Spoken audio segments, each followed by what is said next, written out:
కాకుండా ఈ విద్యార్థి బీమా Okay, Satish, let him complete his version. Now he is ready to give an answer to your question. Let him complete. Okay sir. ఏదైతే TRS government ఏం చేసో ప్రజలకు తెలుసు కాబట్టి కాంగ్రెస్ గవర్నమెంట్ తీసుకొచ్చారు 6 గ్యారంటీలకు. కాంగ్రెస్ ప్రభుత్వం అధికారంలో రాగానే 5 గ్యారంటీలు ఇప్పటికీ అమలు చేసి సిద్ధంగా తప్పు. ఏ ఊరండి మీది? ఏ ఊర్లో 5 గ్యారంటీలు అమలైపోయినాయి? ఏ ఊర్లో 5 గ్యారంటీలు అమలైపోయినాయి? రాసుకోండి, చెప్తున్నాను అంటున్నా కదా. చెప్పండి 5 గ్యారంటీలు ఎవేవి చెప్పిండ్రో చెప్పండి. అదే మీరు ఆయన చెప్పని చెప్పారు, మీరు ఇట్లా భయపడితే పవన్ గారు చెప్పండి. నోట్ చేసుకుంటున్నా చెప్పండి, నాయక్ గారు నోట్ చేసుకుంటున్నా చెప్పండి. భయపెట్టకండి మా నాయకుడిని. చెప్పండి. ఏదైతే ఇప్పుడు బస్సులలో మహిళలకు ఫ్రీ అన్నామో మొట్టమొదటిగా రాసుకోండి. ఇప్పుడు చెప్తా వినండి. ఓకే, రాసేసిన చెప్పండి. ఎక్కడ మన విద్యుత్ రాసుకోండి. గృహజ్యోతి అమలు అవుతుంది. ఎక్కడ మన గృహజ్యోతి అయితే రాసుకోండి. ఏదైతే కేసీఆర్ గవర్నమెంట్ పూర్తిగా ఫెయిల్ అయిందో బ్యాంకులలో రుణమాఫీ బ్యాంక్ రుణమాఫీ 75%. టెక్నికల్ ప్రాబ్లం వల్ల మీరు చెప్పినట్టు ఏదైతే 2 లక్షల రూపాయలు 75% కంప్లీట్. మీకు గ్యారంటీలు 6 గ్యారంటీలలో రుణమాఫీ అనేదే లేదనేది మీకు తెలియదు. అసలు ఏ గ్యారంటీలు అమలైనాయో ఏ గ్యారంటీలు అమలు కాలేదో కూడా మీకు సరిగ్గా తెలియదు.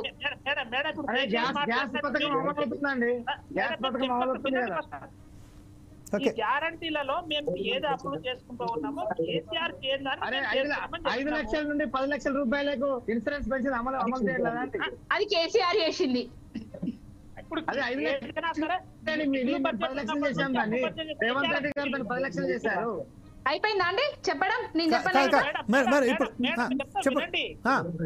ఏదైతే మీరు 6 గ్యారెంటీ అన్నారో విద్యాశాఖను మేము పూర్తి పక్కగా చేయడం కోసమే వస్తువునే 2000 కోట్లకి వాళ్ళకు మరమ్మతుల గురించి కేటాయించాము. స్కాలర్షిప్ 5 గ్యారెంటీలు ఇవ్వండి. 2 చెప్పిండ్రు, బస్సులు చెప్పిర్రు, గృహజ్యోతి అన్నారు. ఇంకా గ్యారెంటీలు 6 గ్యారెంటీలు అమలు చేసినా అని చెప్పిండ్రు కదా.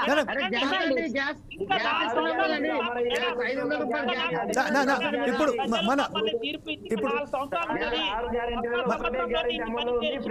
ఫ్రీ బస్సు గ్యారెంటీ తప్ప తెలంగాణ రాష్ట్రంలో ఏ గ్యారెంటీ అమలు కాలేదు యాంకర్ గారు. రైతు భరోసా ఒకటి, గృహజ్యోతి ఒకటి, ఇందిరమ్మ ఇల్లు ఒకటి, మహాలక్ష్మి ఒకటి, యువ వికాసం ఒకటి, చేయూత ఒకటి. రైతు భరోసాల ప్రతి ఏటా రైతులకు, కౌలు రైతులకు ఎకరానికి 15,000 ఇస్తా అన్నారు, ఇవ్వలేదు. వ్యవసాయ కూలీలకు 12,000 ఇస్తా అన్నారు, ఇవ్వలేదు. వరి పంటలకు క్వింటాలకు 500 బోనస్ ఇస్తా అన్నారు, ఇవ్వలేదు.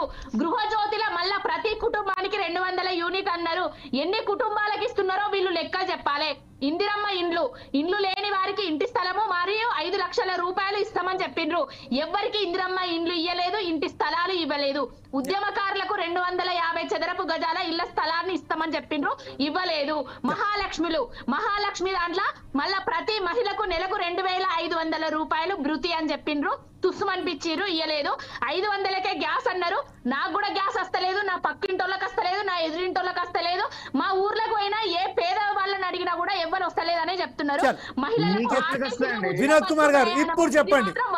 బ్రహ్మాండమైన ఒక విషయం పవన్ గారు అడిగారు కాబట్టి ఒక నిమిషం. యాంకర్ గారు, యువ వికాసంలో 5 లక్షలకు విద్యార్థులకు భరోసా కార్డు ఇస్తామని చెప్పారు, ఇప్పటి వరకు ఇవ్వలేదు. ప్రతి మండలానికి తెలంగాణ ఇంటర్నేషనల్ స్కూల్ స్థాపిస్తామని చెప్పారు, ఎక్కడ కూడా శంకుస్థాపన కూడా చేయలేదు. చేయూతలో మళ్ళా 2 ఏంటి అంటే రూపాయి 4,000 పెన్షన్లు పెంచి 2,000 కాదు. మేము ఇప్పుడు తీసుకుంటే 2 వస్తే నేనొస్తే 4 అని అన్నాడు. 4 లేదు, ఆ 2 కూడా కరెక్ట్ టైంకి ఇస్తలేరు. ఇక 10 లక్షల రాజీవ్ ఆరోగ్య బీమా అనేది కేసీఆర్ గారే 10 లక్షలు చేస్తా అని చెప్పారు, దాన్నే వీళ్ళు చేసి చూపించారు. ఇప్పుడు విద్యా రంగానికి వస్తే ప్రతి విద్యార్థికి విద్యా భరోసా కార్డు అన్నారు. ప్రతి విద్యార్థికి ఫ్రీ ఇంటర్నెట్ వైఫై సౌకర్యం అని చెప్పారు. వచ్చే 5 ఏళ్లలో ఒక్క నాణ్యమైన ఎడ్యుకేషనల్ హబ్గా తెలంగాణను చిత్రీకరిస్తాము అని చెప్పారు. ప్రతి వినోద్ కుమార్ గారు, right ma'am, you have completed your version. Now you have come down to the Vinod Kumar గారు. వినోద్ కుమార్ గారు మీరు చెప్పండి. ఒకవేళ మీకు వీడియో వినోద్ కుమార్ గారు ఒక విషయం ఏంటంటే మీ వీడియో కొంచెం డిస్టర్బ్ ఉంటే ఆడియోలో మాట్లాడండి. కేవలం మీరు ఆడియో మాట్లాడండి. పండగ అవుతుందా అండి? ఇళ్ళకి కానీ పండగ అవుతుందా? వెయిట్ చేయాలండి. సంవత్సరం కాలేదు. సంవత్సరంలో 2 లక్షల ఉద్యోగాలు ఇచ్చినామని చెప్పారు కదా. 50,000 నోటిఫికేషన్ ఎప్పుడు ఇచ్చిర్రు? ఎగ్జామ్లు ఎప్పుడు పెట్టిర్రు? ఎప్పుడు దిద్దిండ్రు? ఎప్పుడు రిజల్ట్లు బయటకు వచ్చిండ్రు? ఉద్యోగాలను మీరు ఇచ్చినామని ఎప్పుడు చెప్పుకుంటున్నారు? జనాలకు తెలియాలి కదా. వినోద్ కుమార్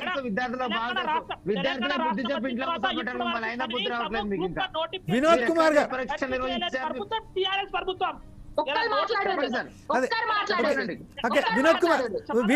గారు భీమరావు గారు వినోద్ కుమార్ గారితో మాట్లాడదాం. ఎందుకంటే వినోద్ కుమార్ గారు మీరు ఒకవేళ వీడియో డిస్టర్బ్ ఉంటే ఖాళీ ఆడియోలో మాట్లాడండి చాలు, కానీ మీ వర్షన్ ఏదో ఖచ్చితంగా చెప్పాల్సింది. ప్లీజ్ వినోద్ కుమార్ గారు చెప్పండి. ఖచ్చితంగా అండి, మా ప్రభుత్వము ఖచ్చితంగా ఇచ్చిన 6 గ్యారెంటీలను అమలు పరచడమే కాదు, ఇంకో దానికి అదనంగా కూడా ఇంకా ప్రజలకు, విద్యార్థులకు, నిరుద్యోగులకు ఉపయోగకరమైనటువంటి ఇవాళ చెప్పినటువంటి పవన్ గారు చెప్పినటువంటి ఇవాళ ఖచ్చితంగా నాణ్యమైన విధంగా తెలంగాణ అందించడంలో కానీ, విద్యా భరోసా కార్డు ఇవ్వడంలో కానీ, ఇంకా ఇప్పుడు కొన్ని పథకాలు ఇచ్చిన హామీలు వాటి నెరవేర్చడం కానీ మేము ఖచ్చితంగా ముందుంటాము. వాటి కోసం నిధులు కూడా సేకరిస్తున్నాము. ఎందుకంటే ఈ గత ప్రభుత్వం చేసిన అప్పులకు వడ్డీ కట్టలేక వస్తున్నటువంటి ఆదాయము వాటి వడ్డీలకి సరిపోవడం లేదు. దానివల్ల చాలా ఇబ్బందులు ఎదురవుతున్నాయి. అన్నట్టుగా పచ్చ కనబడుతుంది అన్నట్టుగా ఏమన్నంటే అప్పులు అంటున్నారు. అప్పుల గురించి మాట్లాడుతున్నారు కానీ కేసీఆర్ గారు సృష్టించిన ఆస్తుల గురించి మాట్లాడట్లేదు. కేసీఆర్ గారు తెలంగాణ రాష్ట్రం ఇట్లుంటే ఆకాశం లెక్క లేపిండ్రు తెలంగాణ రాష్ట్రాన్ని, అది చెప్పట్లేదు. ఆస్తుల గురించి ఎందుకు మాట్లాడట్లేదు? జిల్లా తీసుకొచ్చే మెడికల్ కాలేజీలు కట్టిండ్రు, దాన్ని ఎందుకు మాట్లాడట్లేదు? కలెక్టర్ సముదాయాలను కట్టిండ్రు, దాన్ని ఎందుకు మాట్లాడట్లేదు? కాళేశ్వరం ప్రాజెక్టు కట్టిండు, సెక్రటేరియట్ కట్టిండు, అంబేద్కర్ విగ్రహాన్ని కట్టిండు. ఇవన్నిటి గురించి ఎందుకు మాట్లాడట్లేదండి? ఎట్లున్న తెలంగాణ, ఎట్లయిపోయింది తెలంగాణ? మళ్ళా రేవంత్ రెడ్డి పాలనలా ఏమైపోతుంది తెలంగాణ? ఇవన్నీ ముచ్చట్లు తర్వాత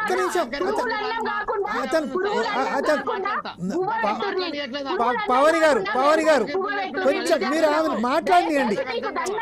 పవన్ గారు దండం పెట్టి చెప్తున్నా, దయచేసి భీమరావు నాయక్ గారు మీకు దండం పెట్టి చెప్తున్నా, వినోద్ గారు మీకు దండం పెట్టి చెప్తున్నా, విద్యార్థుల ప్రాణాలతోటి చెలగాటం ఆడకండి.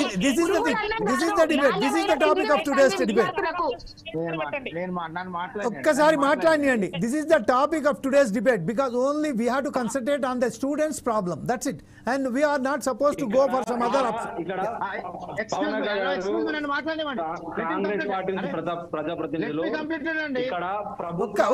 ఒక్కసారి సతీష్ వినోద్ కుమార్ గారు మాట్లాడుతున్నారు. వినోద్ కుమార్ గారు చెప్పండి. అరే పవన్ గారు ఉండండి, నేను మాట్లాడండి. వినోద్ కుమార్ గారు మాట్లాడండి. పవన్ గారికి నేను మనస్ఫూర్తిగా అభినందనలు తెలియజేస్తా ఉన్నా. ఎందుకంటే రాజుల పైసలు రాళ్ల పాలు చేసిండు మా కేసీఆర్ దొర అని ఆమె స్టార్ట్ చెప్తున్నందుకు ఆమెకు ధన్యవాదాలు. ఎందుకంటే ఆమె చెప్పినట్టు ఏ ఒక్కరు కూడా ప్రజలు కూడా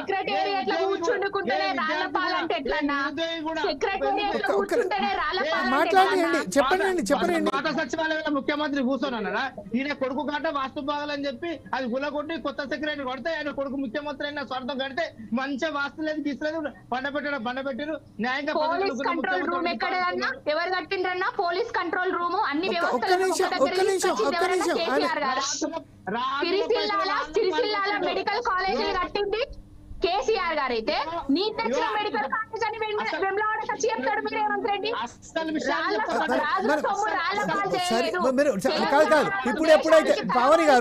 ఇప్పుడు ఎప్పుడైతే మన టాపిక్ మీద మాట్లాడడానికి వినోద్ కుమార్ గారు వస్తున్నారు, తెలంగాణ యువత ప్రాణాలు కొట్టించి దొరల నడ్డి విడిచి ఇవాళ భూమిని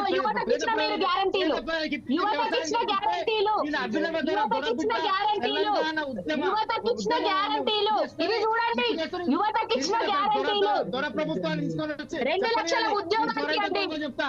మీ దొర ఎంత దొంగనని చెప్తాను, వినే ఒప్పుకుంటే విను. రైతులు సల్లగున్నారు, తెలంగాణ సల్లగున్నది. ఒక్కసారి వినోద్ గారు ఏదైతే చెప్తున్నారో సాధించిండ్రు, ఐఐటీలకు వేయండ్రు, ఐఐఎంలకు వేయండ్రు, శాస్త్రవేత్తలు అయినరు.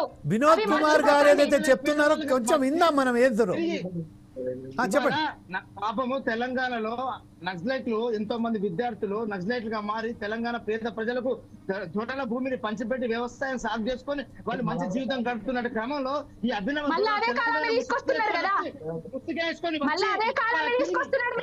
వాళ్ళ దొరపాలను తీసుకొని వచ్చి తిరిగి